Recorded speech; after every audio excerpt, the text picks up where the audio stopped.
Eu lembro de um dirigente, um sujeito, uma pessoa que eu gosto, mas influenciado pelo negacionismo, quando estava a discussão era de bares, tal, e nós tivemos aqui um monte de mortes, você lembra muito bem, isso ainda foi no início, lá no fim de maio, ocorreram uma meia dúzia, sei lá quantas mortes, em idosos em casas. Sim, casas de repouso. Lembra disso? Sim, eu lembro. Foi uma coisa muito triste, porque a gente já estava assim umas 2, 3 semanas sem morrer ninguém, de repente numa semana foi assim foram vários. E aí teve esse comentário, eu prefiro dizer que foi infeliz dessa pessoa, dizer, isso não tem nada a ver. Vocês acham que alguma pessoa dessas que está na casa de repouso frequentava bar? Pô, meu, mas é simples, lógico que ele não frequentava. Sim. Mas alguém que frequentava esses ambientes, não estou dizendo que pegou no bar, sim, mas alguma pessoa se contamina, podia ser até no trabalho.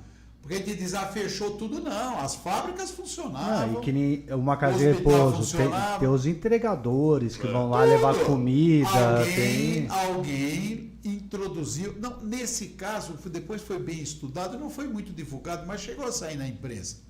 Que havia uma pessoa que trabalhava em mais de uma casa dessas, então, mais ou menos se estabeleceu essa rede de transmissão. Que dó, né? Entre as casas de repouso. Com certeza não é nenhuma maldade dessa pessoa, mas nós tivemos um caso aqui tristíssimo. A primeira pessoa que foi vacinada aqui, o Vieira pode contar, porque o Vieira inclusive escreveu sobre isso. A primeira pessoa que foi vacinada aqui em Botucatu foi uma enfermeira da Unesp, que tem uma história muito peculiar, muito de um lado de tristeza e outro lado de uma resiliência absurda, né? Ela, logo no começo da Covid, acho que em 2020, não sei que mês exatamente, ela contraiu o vírus e, sem saber, talvez, acabou passando para o marido e para 1 ou 2 filhos que ela tinha, não me lembro exatamente. Ela e os filhos superaram, o marido não. Nossa, a ela primeira perdeu o marido. Vacinada aqui da cidade? A primeira vacinada. Essa pessoa... Mas isso ocorreu antes da vacina. Sabe por quê, Conte? Essa moça, você veja, não estou dizendo que foi ela que transmitiu ao marido, às vezes pode ser até o contrário. Pode ser o contrário. Eu não sei se mas a experiência de vida mas que ela era um foi profissional terrível. de saúde. E exatamente por isso, em homenagem a isso, sabe por quê? Ela perdeu o esposo. E voltou a trabalhar. Ela voltou a trabalhar, a cuidar dos outros. Quer dizer, ela podia perder o esposo, não quero saber mais disso. Não, o contrário. Tá com raiva, né? Exatamente, do mundo. por ela ter perdido o esposo, exemplo. Ela foi cuidar de outras pessoas para que outros não morressem. Ela continuou trabalhando no HC, cuidando. Você imagina o apavoramento. Eu já conversei com muitos colegas, como foram os primeiros casos ali no pronto-socorro. Né? O medo, né? Exatamente. Era que nem o cara. O Silvio Santos tinha um quadro que ele apresentava que o sujeito enfiava a mão numa caixa, lembra? Não sabia o que tinha lá dentro, se era um sapo, uma aranha, um coelho.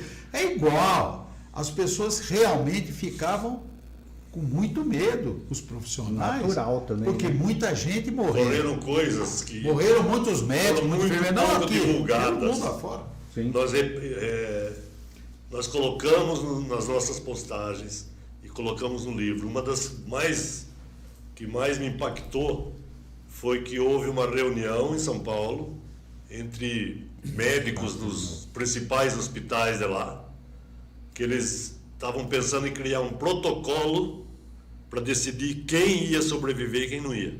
Ou seja, quem ia ser mandado para a UTI, ou seja, ter chance de sobreviver, e quem não ia. Complicado, né? Escolher quem vive e quem não vive. Isso. É uma guerra, praticamente. Escolher quem uma vive situação e quem de não guerra, vive. né? Que chega lá no hospital de guerra, os médicos vão falar. Felizmente isso em São chegou Paulo não chegou a ocorrer. Mas eles estavam cogitando. Mas aqui, as pessoas não entendiam. Pô, como é que tem 140% de lotação da UTI?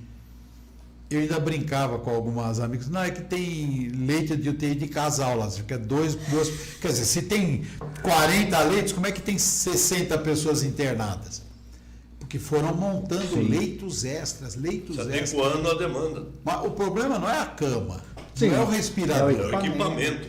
Equipamento e pessoal. Sim, pessoal, e né? pessoal. Sim. O médico, o intensivista, porque esses pacientes, como o nome diz, o cara foi para a unidade de terapia intensiva. Não é aquele negócio, bom, seu João, amanhã eu passo. Não. É 24 horas de cuidado, porque Isso. o sujeito que está na UTI, internado, ele nem sabe se é de dia ou de noite, porque ele está sedado. Pessoas que passaram 20, 30, 40, eu não sei aqui o recorde de quanto foi, mas meses, teve pelo Brasil afora pessoas que ficaram meses. Isso ainda lembrando Meses. que aqui, além da Na Unesp, UTI. a Unimed deu um apoio enorme para isso aí. A Unimed começou a abrir Aliás, leitos de UTI, abrir, de acordo com a demanda que ela recebia.